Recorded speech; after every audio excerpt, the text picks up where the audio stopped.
right. proud. This is an action-packed agenda. I trust you'll all be staying for the whole meeting? Just kidding, guys. You don't have to. We've got quite a few items on the agenda, and let me just briefly run through that. We'll have some resignations, first selectman appointments, some reappointments, bicycle and pedestrian committee item, judge of probate item, of 1, 2, 3 items from the Director of Public Works, 5 items from the Director of Public Works, and then an item from the town attorney before going on to the tax collector. So with that as an overview, I'd like to officially call this meeting to order, ask everybody to stand for the pledge, and ask Selectman Timniak to lead us in the pledge, please. I pledge allegiance to the flag of the United States of America and to the republic for which it stands, one nation, under God, indivisible, with liberty and justice for all. Thank you. And briefly, Selectman Timniak and the pledge, remind me, we did that a lot this week with Veterans Day and everything else going on. We also had election day, and I won't, this is not to rehash any of the results, because the results are what they are, but I did want to officially thank the town of Fairfield. We had almost an 80% voter turnout, which is phenomenal, phenomenal. We had more registered voters, just over 40,000 than we ever did before. 80% of that number is 32,000. I think that's the most votes ever cast in a Fairfield election. So to all those out there that voted, thank you. That's just a phenomenal turnout, and I think that, more than anything else, is a great statement of democracy in action. With that, we will take up the first item, which is to consider and act upon the minutes of the regular meeting of October 19th, 2016. May I have a motion to accept? I'll make a motion. A second? I'll second it. All right. Any comments or amendments? No, we're good. All in favor? Aye. Aye. Very good.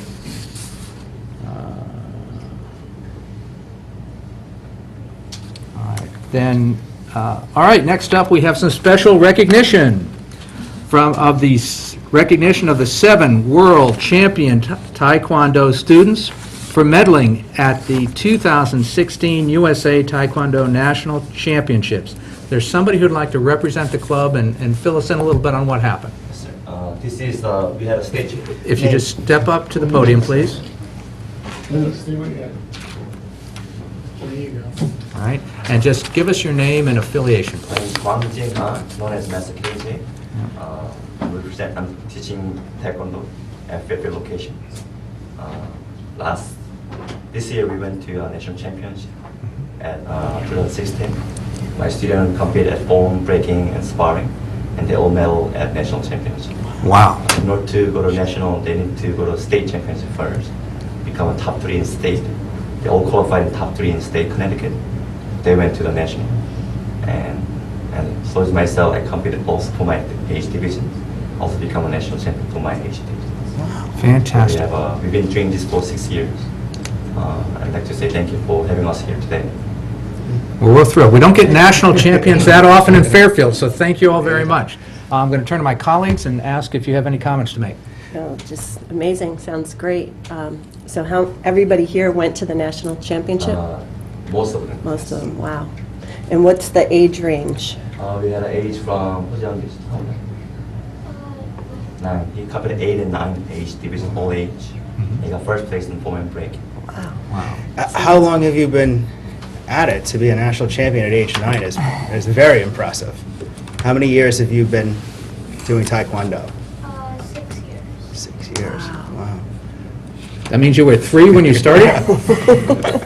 Hard work pays off. That's got to give you an edge on the other 9-year-olds. And you as the coach, how long have you been coaching or training? I've been training for 25 years. I Okay. started from Korea. I moved from Korea. I moved here too when I actually graduated high school here. I went to UConn here. I started a Taekwondo club at UConn at stores. Now my students grow up. They took that over.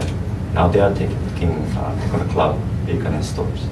I've been teaching all my life. I've been training since I was 3rd grade. over 25 years now.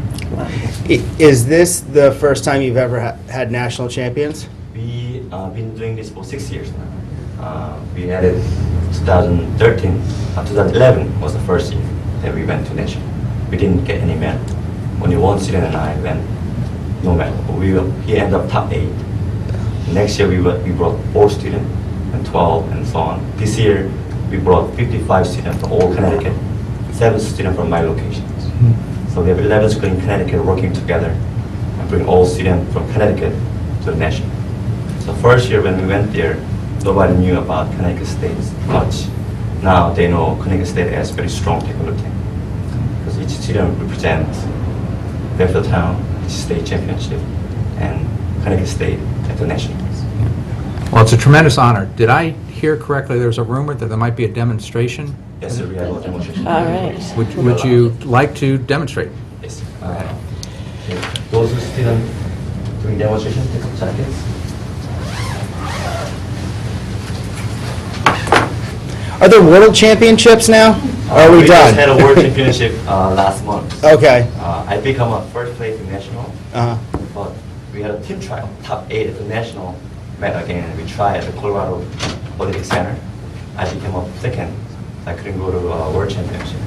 So I'm trying again for 2018. Well, congratulations. Yeah. Absolutely. Wow. So Sean, Luan set up a public in here. JG over there. Split cake. Please be careful of the furniture. And it's such high quality, yes. Can you tell us a little bit about what's going to go on here? We have Sean Choi. He's gonna perform one of his forms that he competed at national, which he got first place. Form is combination of striking, blocks, and kicks, and it's very accurate. There are 5 judges gonna look for his accuracy, presentation power, speed, and focus. So he's gonna perform one of black belt form, and then we have a junior Lohan. Show them, junior. Lohan. Guys, why don't you put it out here a little more? You're gonna break 5 on each board as Wow. showing the power technique.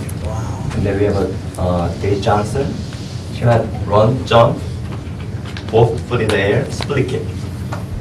2 board in the air. And then the shot at the end, he's gonna do 10 spinning hook kick. While he's spinning, he's gonna break a board each time. Okay, now this isn't dangerous for the Board of Selectmen, right? I'll be okay. We'll teach you how to block first. We'll teach you how to- We'll make sure everything is safe. I did Taekwondo. Move a little bit. I did. Okay. Jump. Okay. If you allow, stop. You can start. Should we start? Okay. Hit, attention. 파워, 경례. 고려, 준비. 시작.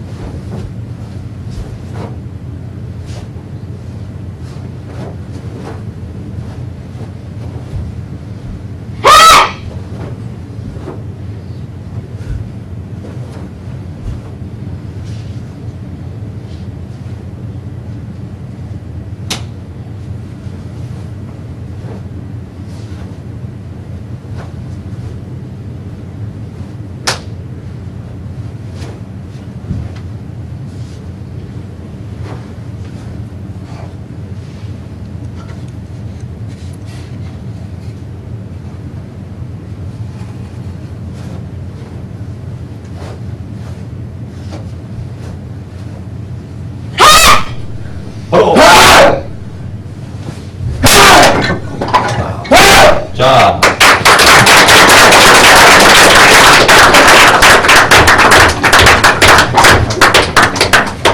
Whatever Sean showed, that's the form. The referee gonna look for any tiny movement error, it's like a deduction points. They start from 10, and referee deduct 0.1, 0.1, 0.1, any special, any small move errors. So you got first place, age 8-9 in USA with this form. Wow. Congratulations. That's amazing. super. And then,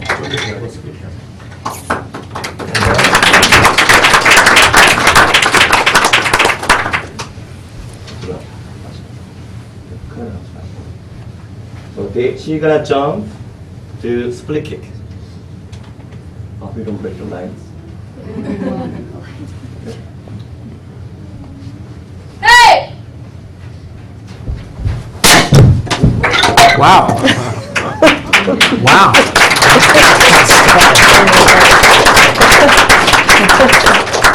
See, I trusted him. I knew it would miss us. He said it wasn't. It was a little close. So who gets to keep the kid? Last one.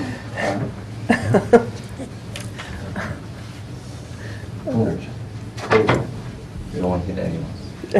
So for him, he need to break 30 ball in 2 minutes. That was the rule for national championship for breaking time.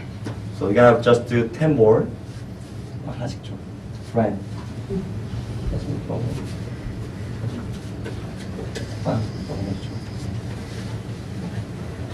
Okay, ready? So you got a 10 spinner kick this way, so we put here. And then last one with this way, okay? Let's go. Down first, ready, go.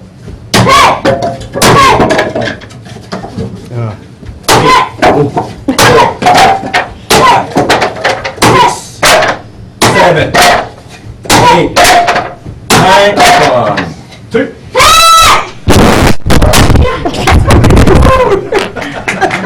All right.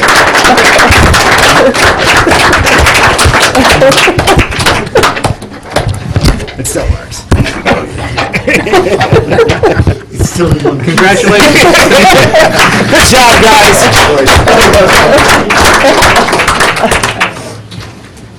That's a more lively demonstration than we've had in the past. We do have a few certificates to give. Let's go, guys. I'm back for pet of the week, too.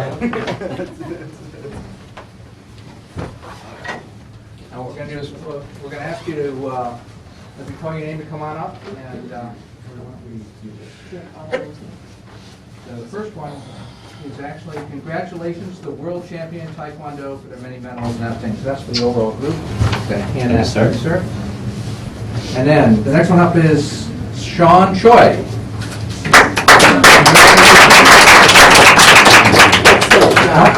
Come on up this way, stand. Shake everybody's hand, and then, there we go. And Sahil Doshi.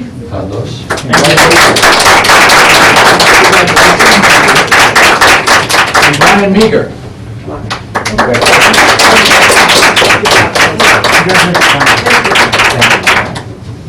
Daisy Johnson.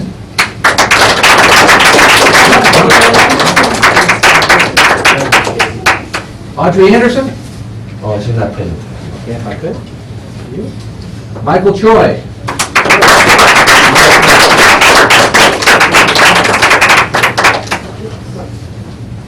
Rohan Patani.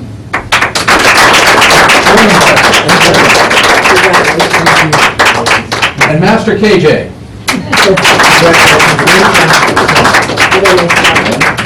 Congratulations, Brian.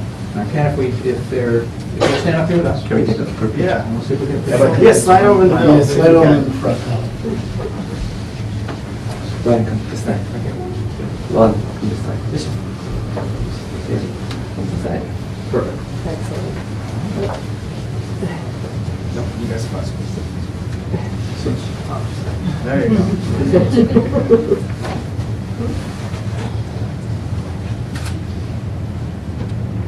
Everybody say champion.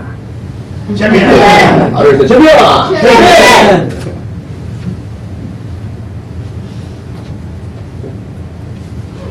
Okay, great. Thank you all again. Thanks a lot. That was a lot of fun. Thank you. And all the best next year. Thanks. Good job.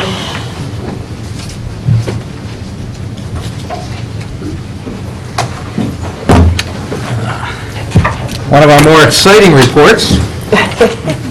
All right. Let's see. Next item up. Yes, and I was joking earlier, you are welcome to leave now that the exciting part of the meeting is over, but thank you very much for coming. Thank you.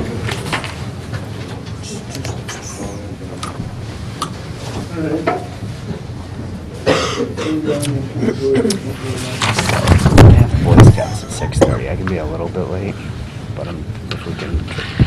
Okay. There may be a couple of these things. Guys, there may be a couple items on here, especially from the DPW stuff, that I'm not sure that the presentations are as complete as they need to be. Okay. Okay. So if we get to those, I'll try and identify that, and we can postpone those. Okay. We want to, we may need to have a special DPW meeting for one of the items. It's a $1 million LED thing with 500 grand grants, 500 grand in loans. Okay. I'm not sure we have the financing worked out on that. Right. I thought it was, but I'm not comfortable with that. So Okay. if we postpone that one, we may want to postpone that to a special meeting that we hold in this, so we can still make the Board of Finance meeting. Okay. But if we get enough of the presentation, we can almost do it by phone if we need to. Okay.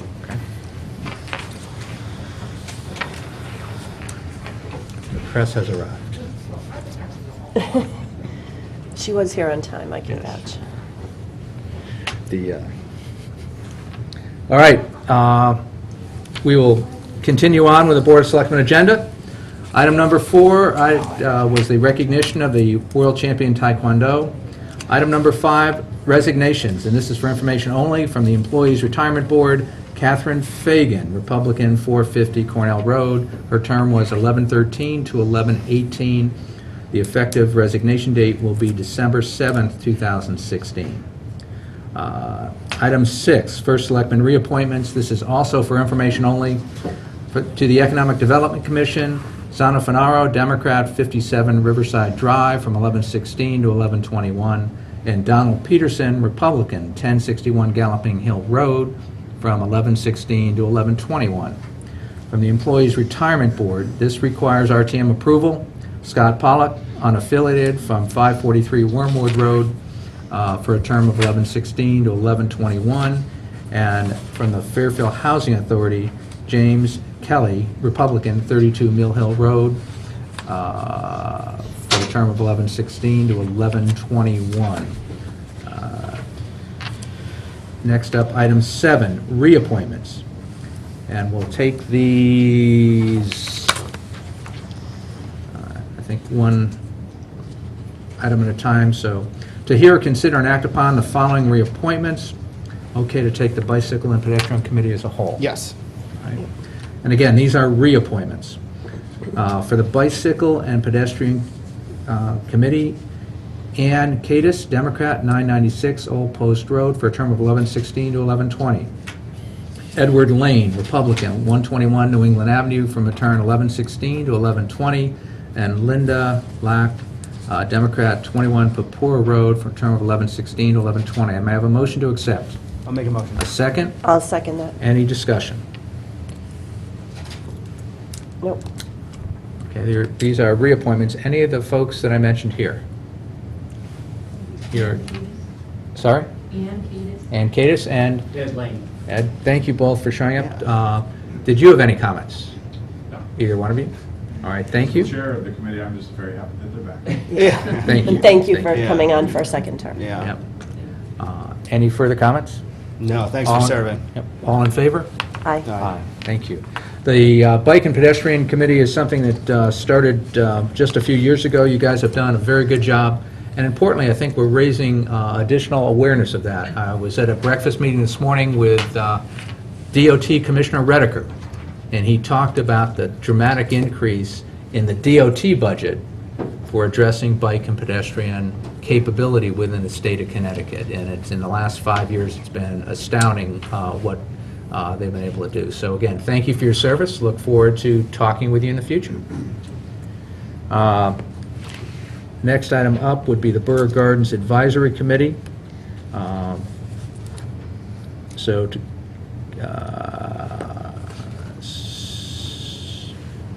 this one you guys want to take no action on, right? Right. Okay, Yeah. so what I'm going to do is, I guess I will read off the names, but if there's no motion, then nothing would take place. Right.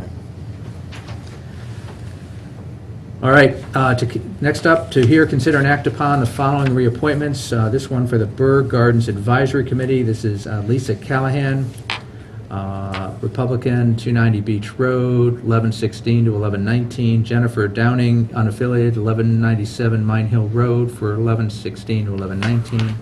Laura Fasano, Republican, 1003 Pequot Avenue, 11/16 to 11/19.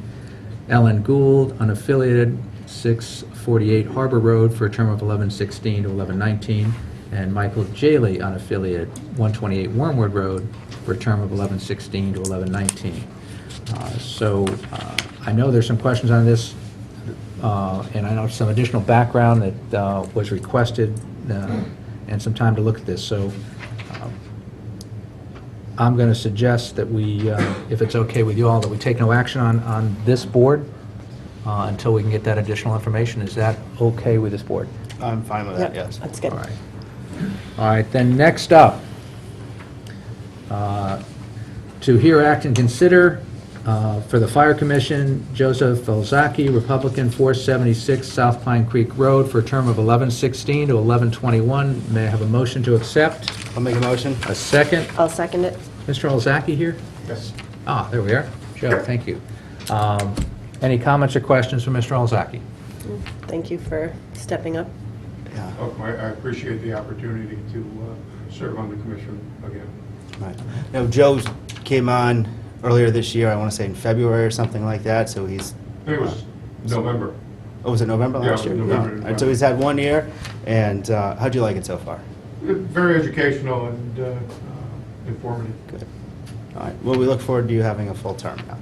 Thank you. Any further comments? Nope. Are we ready to vote? Yes. All in favor? Aye.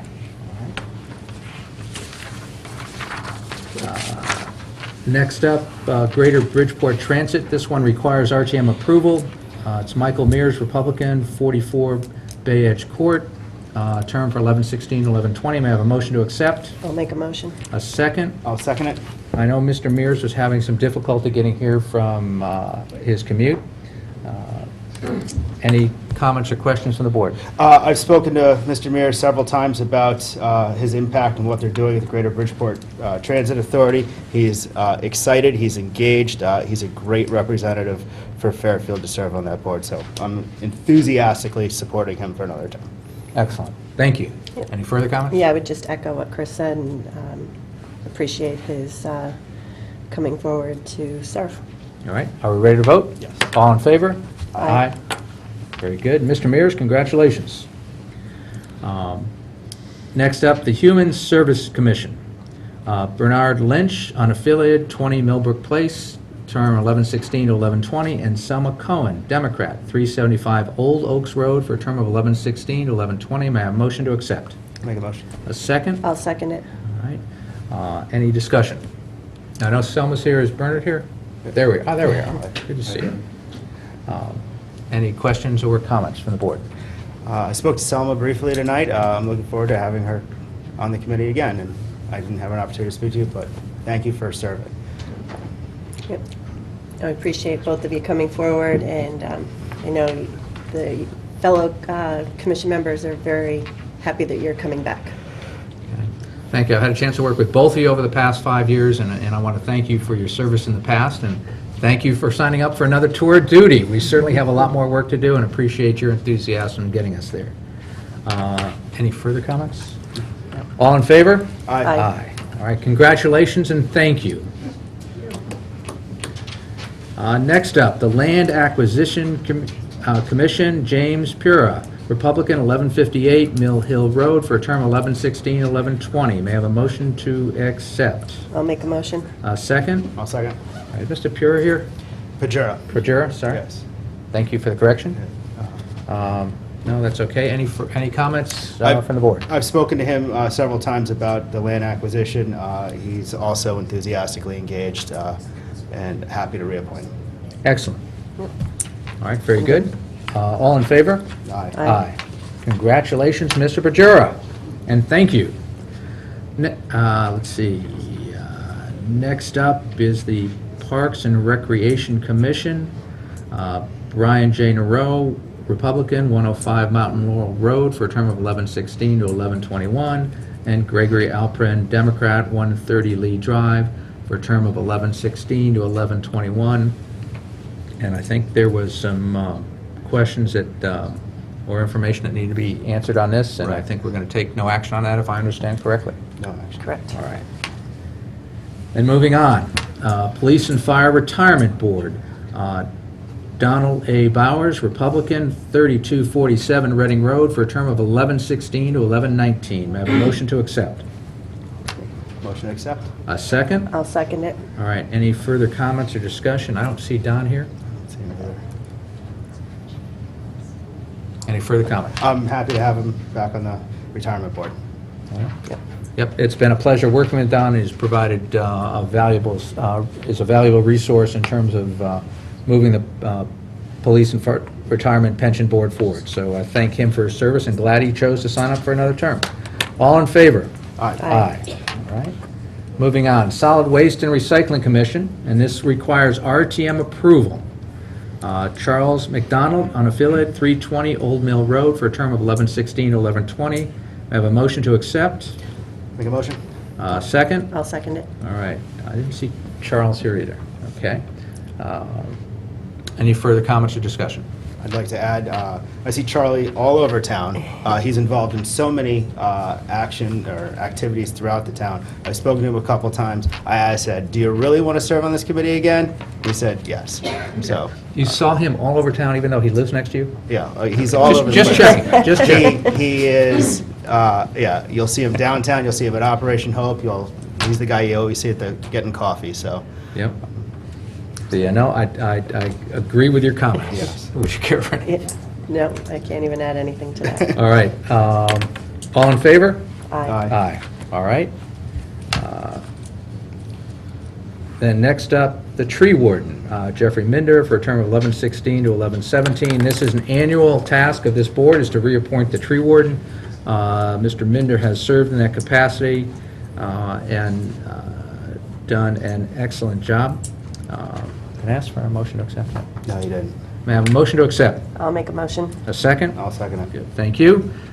So that item is now before us. Any comments or questions? Again, we just appreciate him coming forward to serve for another year. Is he here? Yeah, right there. Yes.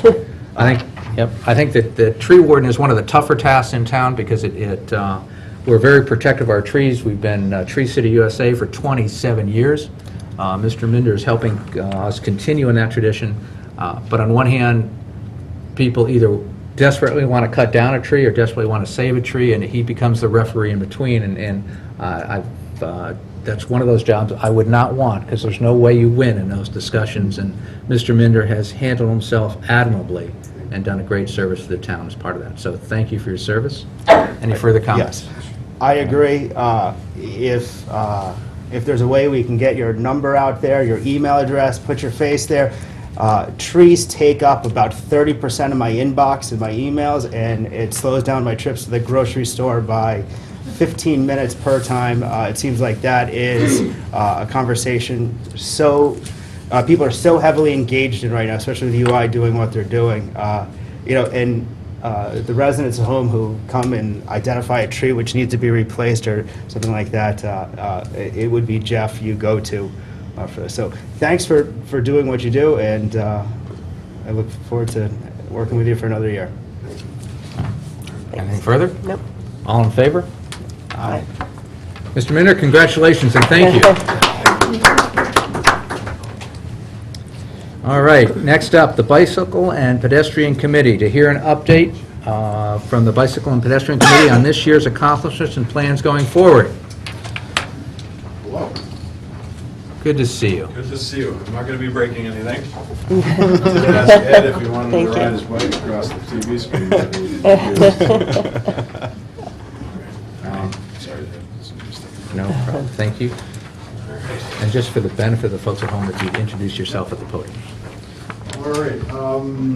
Hello, my name is Keith Gallinelli, unaffiliated 110 Halls Highway in Southport.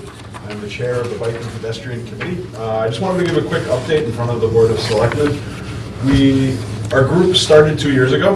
We're coming up on the end of our second year. We are a town committee that was approved by the Board of Selectmen as originally identified in the original Bike and Pedestrian Master Plan. That was the group that preceded us. So we're a nine-member committee. We've been basically working over the last few years of really trying to work with all of the different stakeholders in our town, whether it be the Board of Selectmen, the police, engineering, health, economic development, public works, everybody else around the town, also in the state as well. We've also been reaching out to the federal government with some of their mayor's challenges and things like that. So we had identified on the handout that I gave you on page 3, actually, these were our original objectives for 2016. And we tried to set out some clear and measurable objectives for the year. And I want to kind of talk about some of the things that we've done. So we focus on a couple of different things. It's not just simply infrastructure projects of doing a new bike lane or a bike route, but we try to do a lot of different things, whether it's infrastructure, special events, community events, education, public outreach, working with different stakeholders, and then trying now to look towards the future of how we can continue the efforts that we've done. So just a couple of highlights, and I've listed, I'm not going to go through all of them, but a couple of the things is that originally the group that preceded us had identified the Mill Plain bike route. We've added 2 new routes to that, the Shoreline route, which you've probably seen the signs up that go right around in front of the town hall, and the library to library. We've been able to stripe and sign the first route, the Shoreline route, with a grant from the health department, so it's not cost the town anything. We've been working very, very closely with the health department and with engineering, Bill Hurley and Santina and Sands, really to kind of push this forward. So we're really proud of that. We're looking to expand that in the next year or so to add in some more routes and connect the things in the places where people are already using the road, and that's on the bicycle side. We've also established a bike share program with the health department and with Zane Cycles, so there's 10 bikes that people can check out from Zane Cycles. I did hear a report from them. Of course, it's kind of ramping down now as the winter's setting in, but over the summer, really it started picking up, and people were really going and signing them out, using them, taking them out. If you haven't had a chance to check them out, they're pretty substantial bikes, and it's a great way for people to go in and try to use the bikes. A couple other things. There's a bike rodeo that the police had asked for our assistance with, and so they ran a bike rodeo where they gave away free helmets. They've done it twice now. We were involved with the first one, and I think they've kind of run on with it. Safety education, teaching kids about safe cycling practices, getting them helmets, making sure that they're aware, making sure they're aware of the rules of the road, which is really important. So that's been great. We've had a bike to school week with the Sherman School. They've had a lot of students that have been utilizing that and trying to get to their school that way. A whole bunch of other things. We've been going to the Bike Walk Summit. We're identifying sidewalk gaps where there's areas that need improvement with engineering to try to focus this. We've done a history museum tour, the second annual one. The first one focused on key areas downtown. The second one that we did this year was July 4th, and we focused on Revolutionary War spies, which was pretty interesting, so people could bike around the different sites. Now, the History Museum gave a little talk at each site, and it keeps growing. Every year we're getting more. We had to turn people away this year, I believe, right? Yeah, we had to turn people away just because we wanted to keep it manageable from a safety aspect. We've been working with the different associations. Fairfield Beach Association invited us to come to talk at their annual meeting. We talked a little bit about the new bike routes and things that it meant for them, and sidewalks, hear their concerns. We'll be meeting with Southport tomorrow at our monthly meeting. And finally, the last thing that I really wanted to point out, and this is something where I'm really hoping that we can have the support of the Board of Selectmen, is that we have been working, one of our main goals for the year was to develop a complete streets policy. And this complete streets policy, I'm just going to explain it briefly, was something that was identified in the original Board of Selectmen approved plan from 2 years ago, that we had to make one. And so we're focusing on making this. And what a complete streets policy is very simply, is as roads are developed, redeveloped, repaved, what have you, the road is looked at for all users of that road. Not just the cars, not just the cyclists, not just the pedestrians, but everybody, the public transportation, everything. And so we're developing this policy. We've got a draft in place that hopefully will be done by the 2016 December meeting. And we've been going around for the various different stakeholders to ask for their input. So we wanted, before it gets to you, we'd like to have it, commented on by economic development, planning and zoning, public works, engineering, all the different stakeholders, and then provide it to you. We're hoping for our 2017 goals to have this as an approved plan for the town of Fairfield. We've been modeling it off of places like West Hartford that has one in place, and a couple of other cities and towns, not necessarily Connecticut, but ones that look a little bit like Fairfield. It's not New York City, we're not New Haven. We're trying to do that. So that's a little update, quick update. With respect to that plan, if I might. Yes. Do you have a component of that communication approach to get out to the neighborhoods so that you can get some feedback from the neighborhoods that are part of it, so they understand what's going on and can both voice any feedback or concern or suggestions in terms of how to improve that. Yeah, one of the things that we've done is I've asked each of we have 8 members on the committee now. We're looking to replace one because somebody had resigned. Hopefully that'll come in front of the board soon.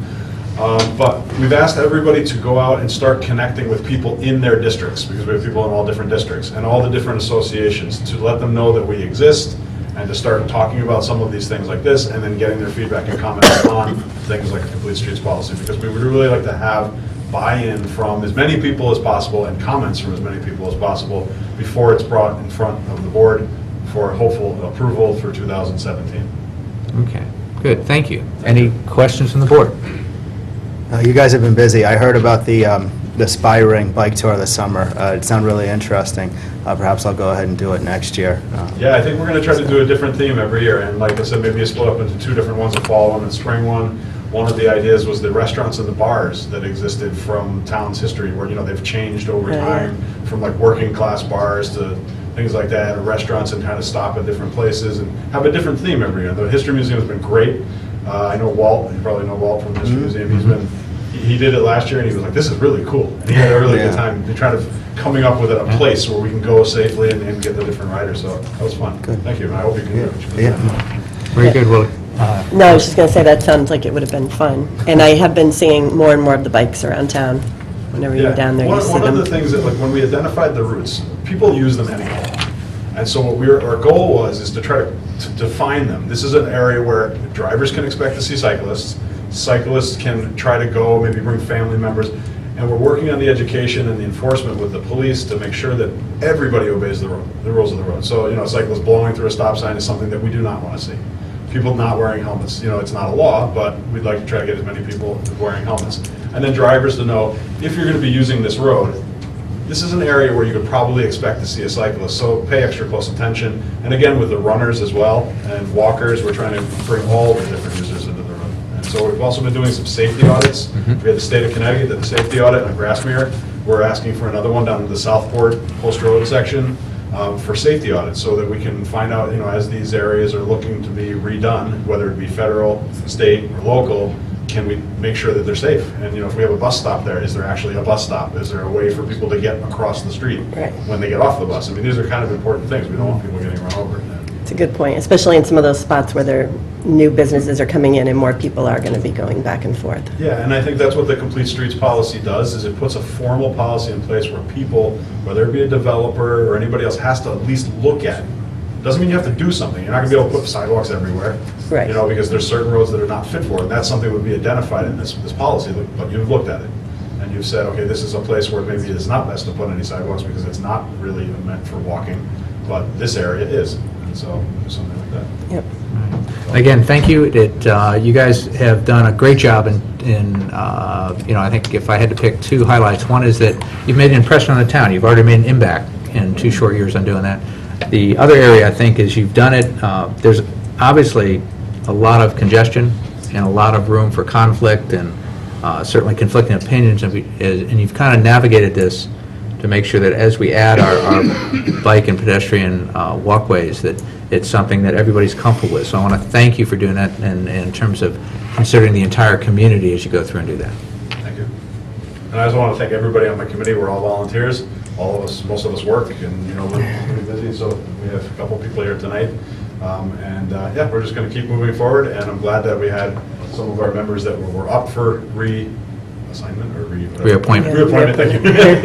that they've decided to continue on. So I think it's good for continuity, and hopefully we'll have our 9th member in place, or somebody to present in front of you in the next few weeks. We look forward to it. Yeah, Thank you very much. Thank you very much. Appreciate it. Thank you. Next up, an item from the Judge of Probate that also requires Parks and Recreation approval. To hear, consider, and act upon a petition from David S. Huntington for authority to remove, repair, restore, and reset grave markers at the Fairfield East and Greenfield Hills cemeteries. May I have a motion to accept? I'll make a motion. I'll A second. I'll second All right. Judge, if you would kindly introduce yourself and fill us in. Sure. I'm Dan Caruso, Fairfield's Judge of Probate. I'm filling in for Dave Huntington, a member of the Historical Society, and all-around great guy. And there are certain grave markers, at this point, 14 of them at Fairfield East Cemetery and one at Greenfield Hill Cemetery, that are in a state of deterioration, otherwise broken. And we've supplied photos of that with the application. The statutes require that the Board of Selectmen submit to the court an application to repair or replace or restore any of these ancient grave markers. To facilitate that, I have appointed 3 people to represent the heirs of those who can't be found. We appointed Melanie Marks, Betty Olderwall, and Pat Hines as the guardians ad litem for all those in that cemetery, and in particular the members of the families whose markers must be repaired or hopefully repaired. Those names you have before you. I'd also like to point out that the grave marker, the tombstone of Abigail Ogden, who died in 1744, and Melanie Marks found that at a tag sale upstate, and Wow. she required the guy to return it. So we're fortunate to have such Diligent. dedicated Wow. citizens in this town to make Wow. sure that, because all too often they get broken or stolen, and this is not the time or town where we're going to allow that to happen. The Parks and Recreation has already given their approval, so on behalf of Dave Huntington, I'm going to ask you to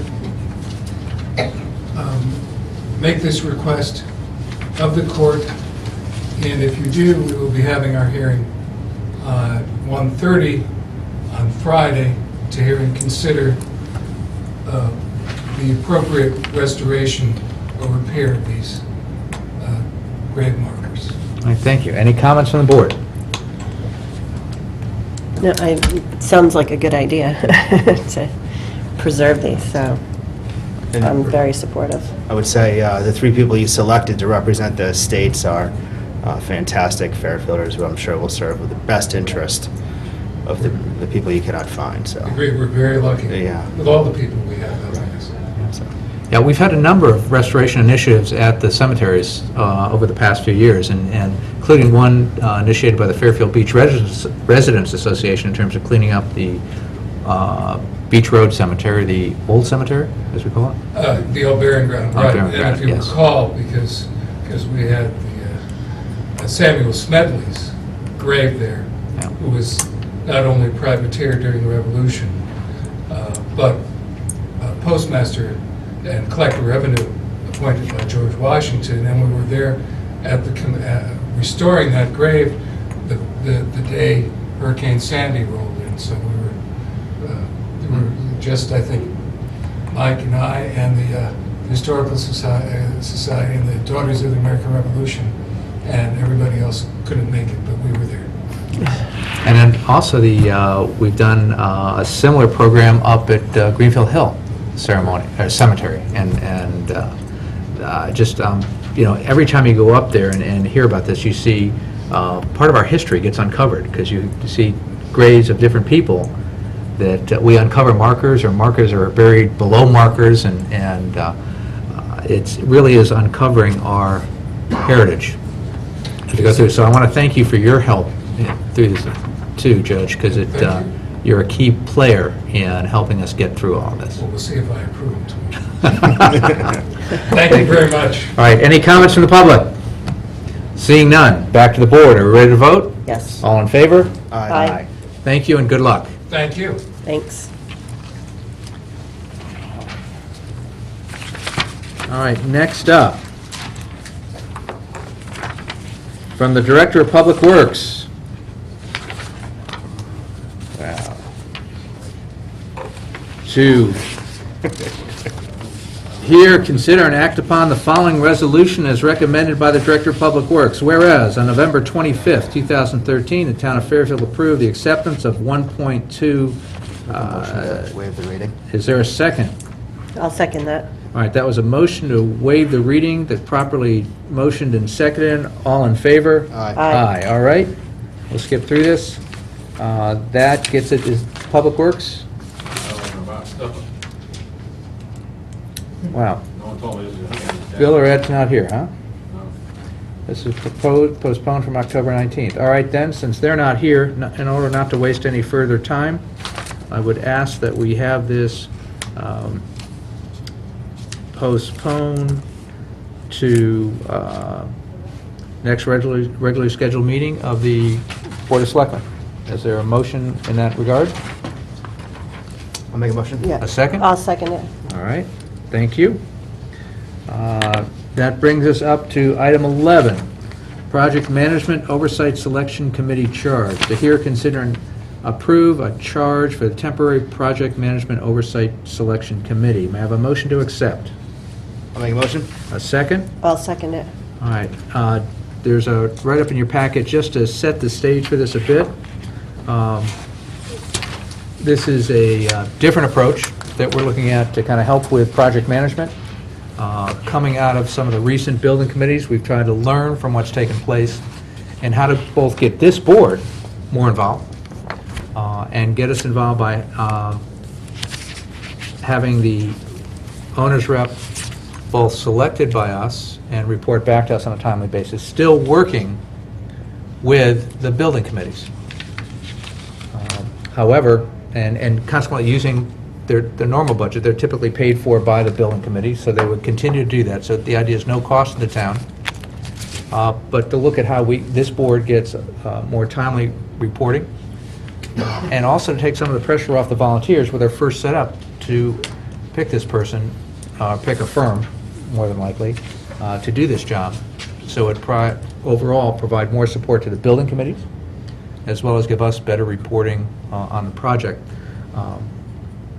This was developed by myself, Jim Bradley, and Steve Pentinello. Jim Bradley is well-known, but also, just to quickly review, was around to help set up the TFC, is also been involved with, as chair of the Penfield Building Committee, was also with Mr. Pentinello, who is on the TFC and also on the Penfield Building Committee, was also involved with a review that we did of the Ludlow Building Committee, Ludlow Building Project, what took place, why it took place, how it took place, and what we can do to improve projects going forward.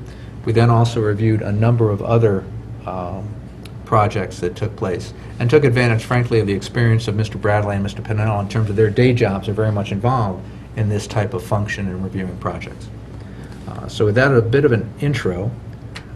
Mr. Bradley, could I ask you to come up to the podium and just add your comments or thoughts to this, please? I'm Jim Bradley, still serving my sentence as chairman of the Penfield Building Committee. It's coming to an end, though, soon, right? Yes, it will end. Actually, the project is on time, considering its new schedule. It's not on time for everybody because it's a year late, but it's on time and it's under budget. So, the first selectman wanted to build from some of the experiences we had early in that project, including the due diligence that we did in the very beginning, to try to understand the program, stabilize the cost, get the best budget before the approval of agencies, Board of Finance, Board of Selectmen, RTM. So we took advantage of the experiences we've had, plus my experience and Steve's experience as far as our day job, as the first selectman referenced, which is consulting on large projects. So the question is, what can we do to start improving the whole capital project process in Fairfield?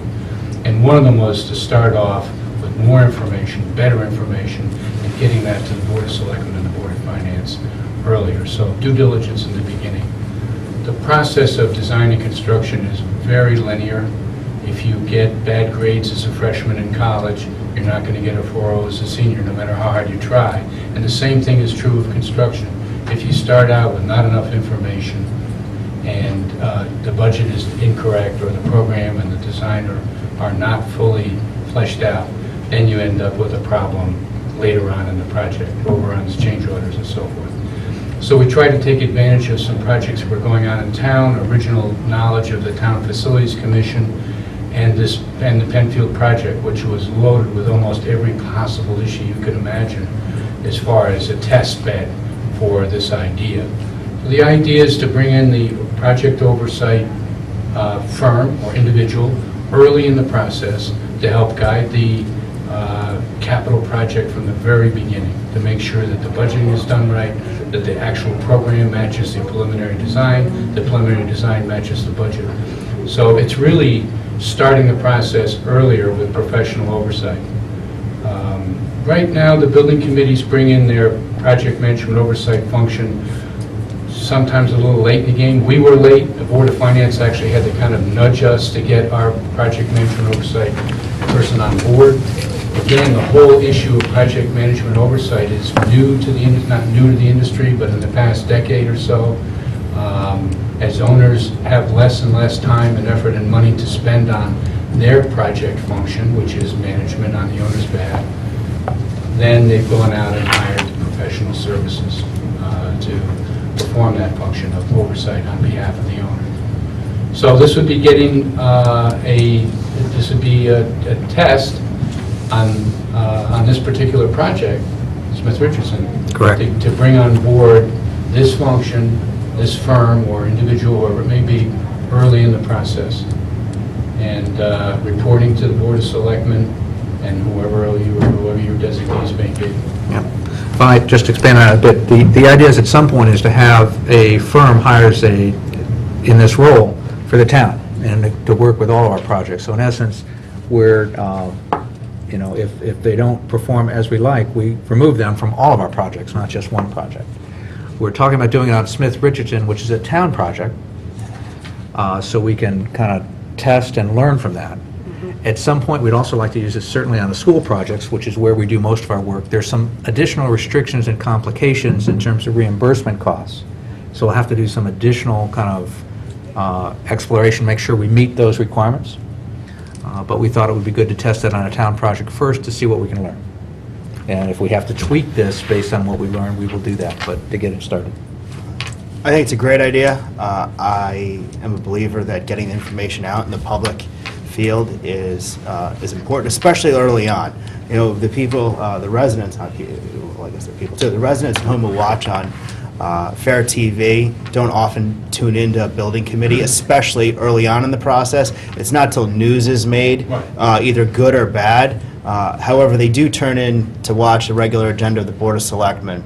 So getting an update here early on, I think is very helpful. it would be. And then also getting early press coverage and allowing the residents at home, especially in the areas of which these projects are occurring, so the neighbors are more in tune to what the actual plan is. So, and having us ask initial questions and the spokesman for the project will help shed light on that. So I support this. I think one of the things we saw is that once the design is all laid out and we go out to bid, a vast majority of the projects have come in on budget from that and on schedule from that point on. But the issue is, if you're going to impact the cost of the project, you really have to do that in the design phase.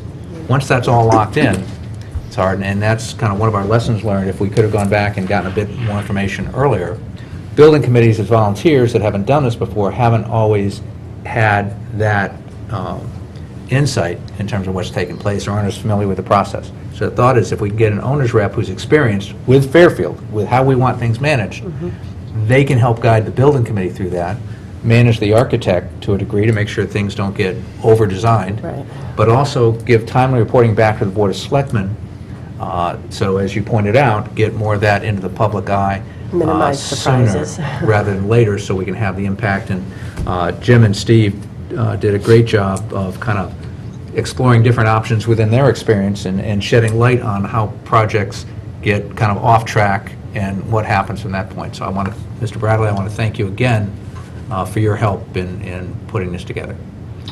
Thank you. We also, on the Penfield Building Committee, would look forward to an opportunity to come back after the project is complete and give you a very brief, but I think important kind of lessons learned and report. It might be very helpful as you consider other Going projects. forward. We'd be thrilled if you would. Yeah, and I think what you're proposing will bring a lot of consistency Yeah. across the town projects, and which is going to save a lot of money. How they started is more important than how they're finished. Right. Yeah. And as we've seen, I think, Lori, that's also a very good point, because we've seen different projects come before us, and it's like we have to relearn the reporting Right. every time they come before us, because it's all different. Right. This will let us standardize some of that and give us a view in terms of what's taking place. We also find, as the Board of Selectmen, as a lot of you at home, like, the idea of a project, and then the parameters have changed completely in the initial building phase, which, like you're pointing out, it's sort of out of control at that point. Yeah, Then it's too late. Yeah, it's too late, so. So, Yeah, I think it's a good Mr. idea. Bradley, thank you. Any comments from the public? Seeing none, back to the board. Are we ready to vote? Yes. Yeah. All in favor? Aye. All right, thank you. And as per the guidelines said, we'll reach out to some different building committee chairs and talk to them about forming a committee, and that should come back before us at our next meeting, All right, sounds good. just to set expectations. All right, next up, item 12, Director of Public Works. Mr. Bowman, is this one of yours? Yes, sir. Good. All right, it's a short one, good. The order I want. Yep. Is this is okay, right? Yeah. To hear, consider, and act upon the following resolution as recommended by the Director of Public Works. Resolve that the Town of Fairfield enter into an Energy Opportunities Standard Agreement with United Illuminating Company to develop a comprehensive town buildings and equipment management plan. And further resolve, the First Selectman is authorized to execute the required documents. All right, may I have a motion to accept? I'll make a motion. A second? Well, I'll second it. Mr. Bowman, will you take us through this and explain why this is a good thing to have? Yes, this is something the Public Works has been working on with some of our consultants for the past year, trying to come up with this comprehensive plan that includes total asset management, not just energy management. And to try and figure out how to pay for it in such a way that there's positive cash flow in the first year, and basically it pays for itself in 110 years, and we're saying 7 years now. Using some of the 3 or 4 things that are important, using some of the new solar savings, using some of the savings on the fuel cell we're in place, using the energy savings to offset any costs of the project. So that going forward, there'll be, and whatever debt service is there will be paid for by the savings that are already on the table. That's the whole concept we're moving towards. And again, the time we've been looking at the whole building. Again, we looked at some 60 criteria from rooftop to underground tanks. We've been able to do a lot of this in-house, but we get to the point where, some of it needs a really, a utility grade audit to go forward, and also we need thermographics to look at the windows and the leakage and insulation, et cetera. And that's where the $50,000 comes in to pay for that. UI has been, we're working with on this plan from day one, and they're now interested in paying up for 100% of the cost of the project. Okay? So we have to, and they will pay our contractor directly. We don't have to appropriate any money. That's the way we've been doing these projects. 100%. 100%. No, it's- I mean, I couldn't believe it myself. We're- So that works out good, and basically we want to get that underway as soon as possible. Again, some of our goals I've laid out here is to increase the amount of solar energy by 70%, increase the amount of on-site generation by 3.5 million kilowatt hours, and increasing the cost of energy through competitive bidding. All these things will help offset the other ones. They'll also help us reduce greenhouse gases by 20% and reduce maintenance costs by 20%. One of the keys to this program is that maintenance is what saves for a lot of money. We've been doing a lot of reactive maintenance, not had a time to take care of things as things get older and older. We put newer things in place. Now we can take care of things, instead of reactive maintenance, we'll be able to take care of them on, I had to On a proactive Proactive. maintenance. And, again, the energy management system, which is the key to all this stuff now, energy management systems, which we have in the police station, basic in here, in town garage, and in the WTCA, which will tie every single piece of equipment to this computer-driven thing. We'll know what's going on a real-time basis in every single piece of HVAC and lighting equipment in the building. So our building manager will have this on his laptop, will have it on his phone, when something happens, he'll know about it ahead of time. And what it will do is it'll help indicate to us when things are starting to go wrong before they fail, when you're going to fix predictive maintenance, that's what I was thinking. And so that's the whole thing, is trying to tie this all together. And you see my next two projects, we're jumping the gun already. Anyway, that's the goal here, is to get that done as soon as possible. Okay, so this is funding for the plan, Right, and just to restate it simply, the cost is $50,000. correct, It will be paid for by UI. correct, Because UI is going to pay the vendor directly, yes. that once it's signed off on this board, we can go forward. Since we're not using town funds at all, Right. this is not reimbursed, this is paid direct. So we're not using town funds, it doesn't have to go to the Board of Finance or RTM, so we can start on this as soon as it's approved here. And it's using the energy consultant that we've chosen through an RFP to be our consultant for these purposes. So Who is the consultant? it's Earth Core Energy. They've been doing almost all our work in the last 10 years now, and Right. they've been very successful with UI, that's the big one. Yeah. Any comments, questions, further questions from the board? Ready to vote? All right, any comments from the public? Seeing none, back to the board, ready to vote? All in favor? Aye. All right, Mr. Bowman, thank you. Next up is item 13, and that's to hear, consider, and act upon the following resolution as recommended by the Director of Public Works. Resolved that the town of Fairfield enter into a 20-year power purchase agreement with Doosan Fuel Cell America to install a 400-kilowatt fuel cell at the Water Pollution Control Facility, and said fuel cell to supply over 3 million kilowatts of power per year. And further resolved, the first selectman is authorized to execute the required documents. May I have a motion to accept? Make a motion. A I'll second? second it. All right, Mr. Bowman. As luck would have it, before we even finish the study, we're getting these proposals in because we've been talking to people for a long time. But Doosan is the only fuel cell company that I run across that's willing to do this as a power purchase agreement, where they take full responsibility for 20 years for the project. Anything breaks, they fix it. The fuel cell itself only lasts 10 years, the price of fuel cell, they'll replace it in 10 years. But the real big thing is they're taking the risk on the natural gas. In the past, every other fuel cell company dealt with wants the town to take the natural gas cost risk. They're willing to do that. They're only willing to do it through December 31st of this year. Their parent company from Korea has recognized that that's a major risk, and they're not offering that after the first of the year. But that really works in good because the microturbines we have down there are getting very old. All right, it's costing us 15.3 cents a kilowatt hour now just to operate, which is more than it costs to buy electricity. It's only getting worse. It'd be like $1 million to replace it. Well, by doing this, we will, what we'll do is avoid $355,000 of cost, $310,000 for natural gas, and $40,000 for the maintenance agreement we have. And instead of producing 2.2 million kilowatt hours, we'll be producing over 4 million kilowatt hours of electricity. It saves us 1.5 cents in electric cost, but when you calculate in the natural gas saving, it's an amazing saving, really. The other thing is the microturbines right now are at an interruptible rate. If we kept them going forward, once we put the microgrid in there, it can't be interruptible because that's when you need the microturbines when power is off.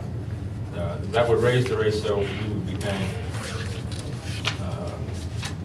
over almost 20 cents a kilowatt hour for electricity, which makes no sense whatsoever. So it does two things. It replaces the microturbines without any cost to us, and adds even further, power generation for us. So that's it. Couple questions. What's the size of the fuel cell? It's a 400 kW. No. Physical size? Physical It's- size. You know the one that's down there now? It's probably like a big gas pump. I'd say the one there now is probably 10 feet by 4 feet by 6 feet. This would be 10 feet by 8 feet by 6 feet. Very small. And so Doosan Fuel's going to own this? They're going to design, build, own, operate, maintain. There's a side benefit also. They have waste heat, and they're going to use the waste heat to heat the compost facility. That facility, in it's cold weather, is so cloudy you can't even see it. And there's no heat in that building. So we had heat put to it from the old fuel cell, but they ran the ductwork on the outside of the building. Consequently, by the time the heat got there in the winter, it was cold. Right. So they've agreed to insulate the pipes for us as part of this deal and provide that waste heat to us at no cost for 20 years. So it means and when we're doing the upgraded treatment plant, we won't have to put a natural gas generator in there. We won't have to buy the natural gas for that either. So it's just, I don't know, you can't get better than that, really. Do we get paid taxes on the fuel cell? Do they pay? Like No, okay. we don't allow, we take away tax. They don't pay building permit for your taxes. That's part of it. And we're not getting taxes on the fuel cell, which is there now. No. Does the town own the one now? It's just sitting there. It just sits, Yeah, oh, it's dead. All right, I'm ready to vote. All right.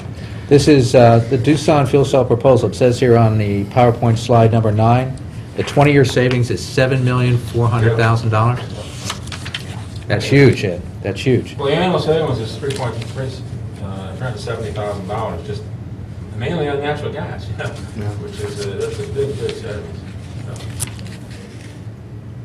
Yep, and that there will always cost 1.5 cents per kilowatt hour less than our market rate. That's correct. So we're basically guaranteed to make money. All right, the worst case scenario is like with the solar. We go back to bidding the power and buying it on the market, but we don't have any capital cost or anything, like we would have to replace the microturbines. It'd be almost $1 million to replace that. So they'll always beat the market rate. Right. Just like the solar, right? Right. Same thing. Yeah, no, I like the idea of fuel cells. I got turned off on it because no one wanted to take that risk. Now they're willing to take that risk. It's well worth it. It's hard to take the natural gas risk for towns. It's hard for the private side too. So in terms of requirements or structures on this, we're really using it to make power. We're getting that power cheaper than the market rate. It's going to save us over $7 million over 20 years. Free. And importantly, there's an annual savings of over $300,000, and that immediately reduces our costs from that standpoint, which helps with the tax rates and everything else. And implementing my plan. Good. Any further discussions on the board? No, I'm good. Any comments from the public? Seeing none, back to the board. Are we ready to vote? Yes. All in favor? Aye. Mr. Bowman, thank you. All right, item 14. This one requires Board of Finance approval. I should point out the last one was a power purchase agreement, so that's why it doesn't need to go to the Board of Finance or RTM. In essence, what we're agreeing to do is buy power, and they're taking care of all the costs. They're spending all the money. There's no town money being spent as part of that. What about the water? The sewer commission already approved it, so just so you know. This one, for the Director of Public Works, this does require Board of Finance and RTM approval to hear, consider, and act upon a resolution approving an agreement with the United Aluminum Company to fund a $1 million LED lighting conversion project. Mr. Bowman, just before you get started, let me position this. I think you and I have talked earlier on this. I think there's some questions on exactly how we're doing the funding behind this. So what I'm going to suggest, if it's okay with my colleagues, that have Mr. Bowman go through his presentation so we have it all here, that in fact we postpone this to a special Board of Selectmen meeting to be set up when we have the background on funding, so we have that, and then we can both move it on to the Board of Finance so we don't hold things up, but we don't try and pass it tonight when we don't quite have all that information. But I think with Mr. Bowman here, let's get through the presentation so we all understand what is being talked about, and then the only question is just how we're funding it. Okay. And frankly, where the money's coming from on part of it, if that's okay. Again, this is another surprise from the United Illuminating. Usually, we've been able to get like a 20% grant on a program and a $100,000 loan, off-book loan on the bill. They've come up with a new program. We'll give you the $100,000 on the bill, but an extra $400,000 of zero-interest loans for private financing. They buy down the loan to 0%. That program was not supposed to go into effect until next year. They got a hold of us 2 weeks ago and said, because of the plan you're doing is so comprehensive, we're willing to give you a 50% grant and a 50% zero-interest loan if you can come up with a program by the end of this year. Well, as luck would have it, the one thing we had spent a lot of time doing was evaluating LED lighting. We've had different people in here looking at it, so we're able to come up with the LED lighting program by the end of the year. It also, there is a library project that's already been approved, which we didn't go forward on because we didn't have the loan. So if we can't come up with $1 million in LED, we'll throw the $300,000 library program in there, which has already been approved by all the bodies. Again, it has to be approved by the end of the year. It doesn't have to start, but we have to get RTM approval and everybody's approval by the end of the year to make this work. I just think it's another, I'm flabbergasted, really. But it's What buildings are you considering? Town 19 hall? buildings. 19 total buildings. 19 buildings we're doing this study on, so it's, the firehouses, police, both libraries, this building, Old Town Hall, the canine shelter, the public works garages, They do streetlights? no, streetlights we can't touch. UI owns the streetlights, and, Key is, we don't own the streetlights. That's the challenge. as an aside, but years ago, the Connecticut Conference of Municipalities and Northeast Utilities sued Pura, and they got the right to buy those streetlights, but UI was not included in the rights, and so they still own it. And we were never able to get enough towns together to want to pay the legal fees to go sue them. In the meantime, UI is converting all the streetlights to LED. Unfortunately, ours aren't going to be converted to 2020. When the lifespan of the conversion they've already put in place will expire by then, but we'll get them for free at that point. So. These LED lights will include all the parking lot lights, the lights on the outside of the building, which are terrible, and parking lot lights here, the rec center, Sherman Green, so Right. the marina, and it's not just the building lights. So that on the financing side, we're getting, it's $1 million, we're getting half of that, $500,000 as a grant, direct from UI. Is that a reimbursable grant, or is that a, Yes, that's reimbursed. No, the grant's up front. so they will give us the money? Yeah, they will pay the vendor just like they did the other grant. Okay, Directly. so we're not using any town funds to do that? No. The other $500,000 is an interest-free loan? Yeah, it's 2 interest loans, one on the bill for $100,000, $400,000 off the bill, which is what, we have to borrow that money. Okay. We're physically not borrowing it on the bill, but we're saying we're going to take the savings and pay for it. However, So it's- how it's worded that, I don't know. So we're going to spend the money and then get reimbursed from UI, or how does, UI, yes. UI will provide the money as needed. In other words, the whole $1 million will be provided by UI. No, that's not true. Our $500,000 will be spent, right? and then we will pay it back as a monthly charge, like, it's 48 monthly bills. So once a month, we'll pay back the private. So we'll pay it back to UI, so we, Well, actually, we're paying the private company, not UI. yeah, okay, so The we private get, bank. we get the loan, we pay it back on 48 monthly payments, and the idea is that our monthly payment, in essence, should be paid for by the savings we get. Our estimate is $122,000 savings from the LED lighting versus $125,000 loan.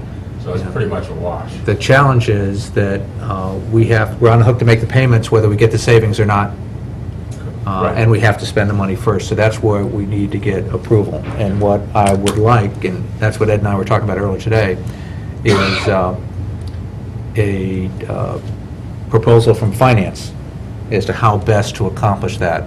So it might be as simple as bonding $500,000. There might be a way that we can handle the cash flow without doing that. So the question becomes, just want finance to take a look at that and come to us with the best proposal. It would go to us, then Board of Finance, then RTM. So that's going to go through everybody because we are spending town money in order to save money on this. But once we get it in, it's paid off, the projection is it pays off in 4 years. So after that payback, we're making that money on saving taxpayer money from that point on. Again, in 3 months, our whole study will be done. We will see all the savings. There's savings there. If this was 110,000, we'd have solar savings, offset this thing. But in 90 days, that study will be done too, because we've done so much work ahead of time. So, since this is reducing a long-term cost, can we take the money out of our contingency account? I think the idea is to look at finance and say, what's the best way to do that? Right. No, that's And fair. let them propose that to Yeah. us, so. Because it might be, the way the cash flow works, we might be able to do it out of existing cash flow too. We may not have to do that. True. So on one end, we might not need to bond anything, on the other end, we may need to bond things, but we've got a very quick payback on this. Right. In terms of what's taking place. All right? Thank you, Mr. Bowman. So what I was. UI is committed to doing this again next year. This is what I propose that we do is postpone this to a special meeting of the Board of Selectmen so we can get that presentation back to us, and we can still keep this on track for getting to the Board of Finance in December and to the RTM in December. So that means between now and December 1st, we would have to have a special meeting to review the financing component of it, if you're comfortable with the other The other parts of this pieces, proposal, right. the technical parts of the proposal. Does that sound like a reasonable approach? I'm Yeah, comfortable with it's it. fine. All It right, seems to then, make sense. May I have a motion to postpone this to a special meeting to be held between now and December 1st? I'll make a motion. A second? I'll second it. Any further comments on the motion to postpone? No. All in favor? Aye. All right, Mr. Bowman, thank you. Let's get with finance and get that financing proposal laid out clearly and simply so it can go to all three boards without a hitch. I told Bob he had the cash, that'd be all right with us. Yeah, that's what I'm thinking. The personal loan from our CFO, yes. Mr. Bowman, thank you. You're welcome. Next up, from the town attorney, to hear, consider, and act upon the following resolution. Resolved that the third modification of the right of repurchase by and between Rooster River Plaza LLC regarding unit number 1, 501 Kings Highway East, Fairfield, Connecticut, be and hereby is approved. This item is also better known as the Board of Ed headquarters. May I have a motion to accept? I'll make a motion. A second? Second. Okay, thank you. Mr. Lester, can you fill us in on this? I can, although I don't know if you would prefer to do it. As you know, the town owns the facility that our Board of Ed is housed in. It is technically it's a condominium unit, about 25,000 square feet total. When we bought it, we entered into an agreement with Mr. Fischel, at Sal Fischel's building, that he would have the right to buy it back. And in your backup, you'll see the original, I have the original sales contract for which you backup. And the pertinent provision starts on page 5. Paragraph 17 is the one. That's really the only provision that survived the closing. And at the time, he had the right, 10 years from the date of the closing, to buy it back for a price of $4.6 million. Since that time, that 10 years has come and gone. And we have in the past extended this because the town, and Mr. Tetra can confirm this, the town didn't want him to buy it back because we're using it. So this time, when we were negotiating a further extension, we thought, rather than have a fixed price to buy it back, maybe it would be better to go to fair market value for him to buy it back from us. So we talked to a commercial real estate broker who advised us, yeah, probably is better. It's 25,000 square feet. The purchase price that's in the contract is about $180 a foot, which is pretty low, actually, for commercial or office space in Fairfield. So they've agreed to extend it for another 10 years. So in July of 2026, Mr. Fischel will have the right to exercise this option and buy it back from us. We're protected for at least 10 years. There are two provisions that I think are important also written into this. I wrote into this the provision that we have the right to give them 18 months' notice and have them buy it back from us at fair market value. So that gives us a little bit of flexibility here. So we can trigger it on 18 months' notice, and they can trigger it in 10 years. Just so one more thing that you might need to know is that in the event that he does exercise his option to buy it back, there's a provision in the agreement which survives, which gives us the right to lease it for 5 years from that point at fair market rate. So they can't just throw us out. We have 5 years to find someplace. I think just to add in a little more background, one, as we've gone through different renewals of this, one of the questions that came up is, can we find better space, whatever. We spent the last 3 years looking at better space. We've engaged a couple of commercial realtors, and we really, in town, there just aren't that many spaces, and certainly if they are, they haven't been cheaper. We even looked a little bit in Bridgeport to see if we could find anything kind of just over the line that wouldn't change dramatically the location, but would give us cheaper land, that type of thing. Really didn't find anything acceptable there. Talked to the Board of Ed, the superintendent, and said, look, are you happy there? Is this working? Right now, it's costing us $75,000 a year in terms of common charges. We couldn't find anything that would come close to that in terms of pricing. Now, obviously, they've got $4 million of our money that they're sitting on, but we couldn't find anything that would come close to that charges. They were happy. One of the issues we've come up against is when we renew this 3 years at a time, that really isn't much of a planning horizon. It would be hard to us, A, to find a place in just 3 years, but B, any improvements we were talking about making, this came up in one of the Board of Finance discussions, to look at that as just a 3-year investment, are you getting your money back after 3 years? So by getting 10 years, it basically extends it out if we do make improvements, and no substantial improvements are planned, but we had a question of some heating, cooling things that were going into the IT room about a year back. I think and we the heard Board about that Board of when we Finance was moved. concerned that, hey, we're going to invest a couple $100,000 here. If they kick us out in 3 years, we won't get our money back. Right. Well, by extending this 10 years, we can do that, get our, make sure that investment has some sort of reasonable life cycle. But it also provides stability for the Board of Ed right when we're changing superintendents and everything else, so it takes that off the table, lets us plan for the next 10 years of what's going on, realizing that the real estate market is, from a commercial standpoint, very tough for us to find space in Fairfield of this size, 25,000 square feet. So that all kind of came together, that we have space we're happy with, the Board of Ed is happy there. It's a year-to-year, it's a reasonable price at the $75,000 common charges, and 10 years gives us enough time to do better planning. And 3 years is just too small a time to react. The 18 months that if we were to give them that notice, or they were to look at us and say, we want out, that we couldn't find something fast enough and we'd be jumping through hoops to get there, and the total cost to the town would be much higher. So this seemed to be a reasonable compromise from that standpoint. Sounds good to me. It makes sense. Any further questions? All right, I mean, it really is keeping our existing agreement in place. Right. So it's So it says it goes to the RTM, it doesn't go to the Board of Finance? correct. No? Okay. And I'll leave it to the town attorney to do that, but typically I'm going to use the word lease, even though it isn't a lease, those go from this board to the RTM. Okay. It's more of an agreement to sell. He has the right to buy it back. So it's RTM. You get an 824 report from TPC, which I think we've gotten in the past, and then RTM. And only because it's long-term. And we're changing the terms. Thanks. Anything further? No. Are we ready to vote? Yes. All in favor? Aye. All right, Mr. Lester, thank you. Next up is the item 16, the tax collector. I can make a motion. Let's see, to consider and act upon tax refunds recommended by the tax collector in the amount recommended. May I have a motion to accept? Yes. A second? I'll second it. Any amendments? I'd like to make an amendment. Please. I'd like to change the amount to $18,273.68, followed by a period. All right, is there a second? I'll second that. All right, any further discussion? All in favor of the amendment?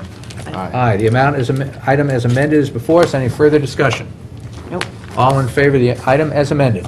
Aye. Aye. All right, thank you. To hear, consider and act upon any other business which shall properly come before this meeting. Are there any items? I'd just like to make an announcement. Believe it or not, Thanksgiving is next week. I wish everybody has a happy and safe Thanksgiving. And even more surprising after that is a visit to the town green by Santa Claus on Saturday, which I'll also do a plug to support our local businesses during Shop Small Saturday, the day after Black Friday. It's a fantastic event if you've got young kids. Usually there's Santa Claus, sheep, and petting zoo on the green. It's a great event, and we have the tree lighting following that. So it's holiday season, everybody. A lot coming up. I think we all will agree with your comments there. Thank you. Yep. That's it. Selectman Cardinal, any comments? Nope. All right. May I have a motion to adjourn? I'll make a motion. Second? I'll second that. All in favor? Aye. Aye. Aye. Thank you all.